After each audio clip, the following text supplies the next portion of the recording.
Oh my gosh. Indeed they did. Were you there when they figured that one out? No, before my time. Sorry. I'm sorry. That was back in 1935. Yeah.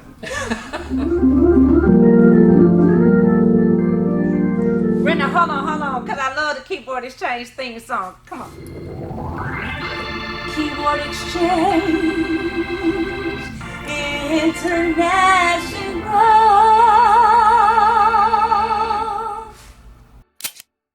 And don't forget, subscribe.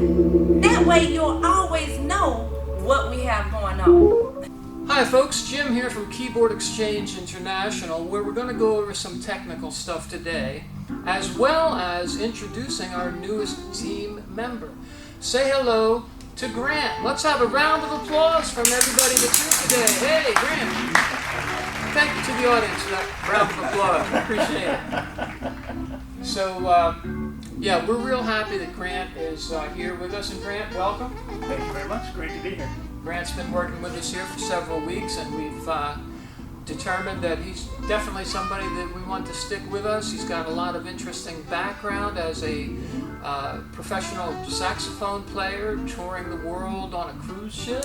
Yeah. He's a sound man, so he's gonna help with that. But Grant, probably what made us the most interested in you in the beginning of the interviewing process was the fact that you told me your brother and you would work on electronic projects with your father. Yeah. Which gave Grant a great background in electronics at an early age. So that combination of electronic training from his father, who did you tell me he was also in the military? Yeah, my dad was in the Navy as an electrical engineer Okay. in the 60s. Okay, great. And Mr. Rick also taught electronics in the Navy. Is that accurate? Am I saying that correct? Not taught. I taught after I got out and worked for another music company. Okay, so he's been in the Navy and he has taught electronics. So the mix and the combination of factors make these guys a great team in the electronics shop, along with their helpers and Randolph. And it's just wonderful to be able to introduce a new team member.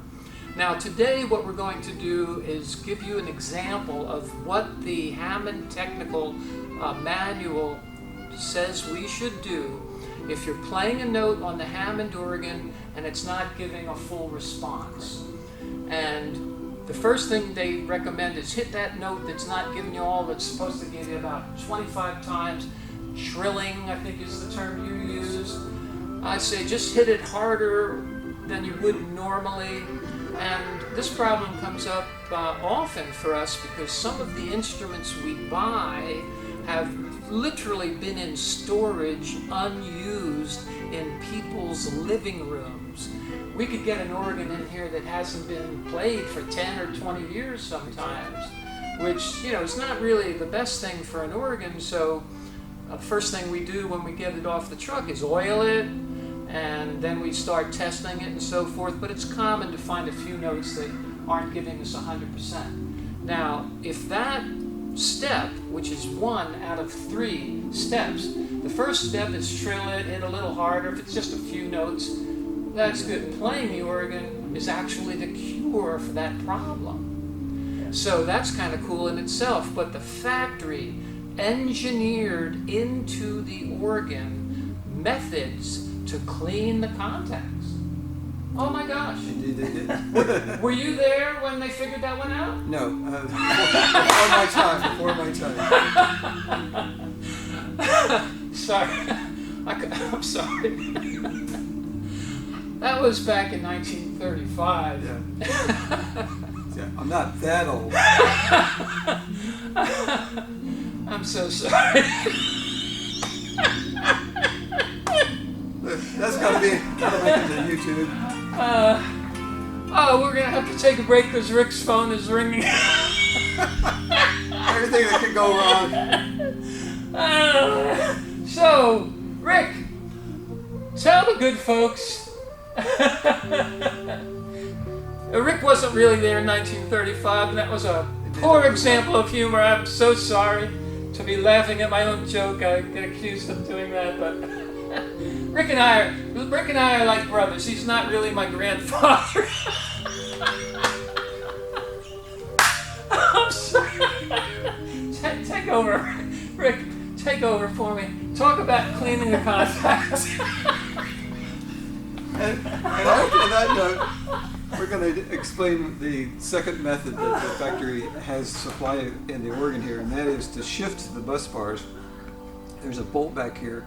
Brian's got to do a cutaway when he does the YouTube presentation, and we're going to explain how that's done by using a couple of made-up tools and a long, like number 2 or 3 flat blade screwdriver.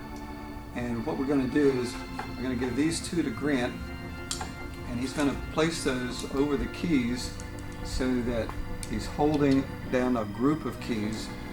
And at the same time, what I'm going to do with the screwdriver here is I'm going to reach back up underneath the keyboard here and put the screwdriver in a big brass bolt that sticks out the back. You'll see that in a cutaway here. And I'm going to shift the bolt all the way one way and then all the way the other way. And then a third time, that I don't know of anybody else that does this, but I'm going to have Grant move the keys up and down like this, and for a third pass I'm going to turn the bus bar shifter one more time before we move to the next section. And the next thing we're going to do is move to the lower keyboard and do the same thing over again. We're going to take a complete sweep one way, a complete sweep the other way, and the third time up and down, so that we actually scrape away any part of the corrosion or stuff that just gets into the keyboard away with that third pass. And then the last part, I will take the bolt and move it all the way to one end, because that's generally where we like to leave it. And that's basically it. So my thanks to Mr. Rick and Grant for the demonstration on how to do bus rod shifting and trilling the keys. Trilling the keys comes first, bus rod shifting comes second, but if neither of those repairs solves the problem, then the third thing that can be done is complete removal of the bus rods. Now, this is not something we recommend anyone do on their own unless they're an expert, and in that case you can either trade your organ in and have us replace the organ, or we could do a restoration on your organ where we would do all of that work, or you could have your local technician possibly attempt it. But this is something that has really come up more often in recent times than in days of old, where usually the bus rod shifting would solve the problem. The cleaning of the bus rods requires the manuals come out, the bus rods come out. Even sometimes we struggle with that job and it's challenging. So we don't recommend anyone do that on their own. So do consider trading your organ in and just replacing it. Get something that's perfectly the way you want it to be, or have us do a total restoration on your instrument. Those are the 2 options that we can offer.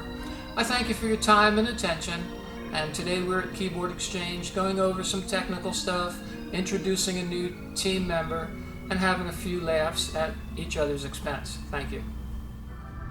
Hi, I'm Jim Huss, speaking with you from the showroom at Keyboard Exchange International.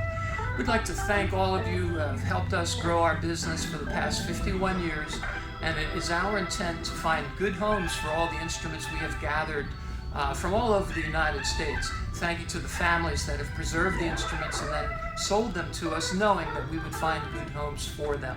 If you, on the other hand, are in need of an instrument, please give us a call. There's been a lot of effort to gather these instruments together, and we would like to make you part of the Keyboard Exchange International family. Let's all work together to keep these fine instruments going long into the future, so that we now and future generations can continue to enjoy the wonderful sound of the Hammond tone wheel organ. God bless. Signing off.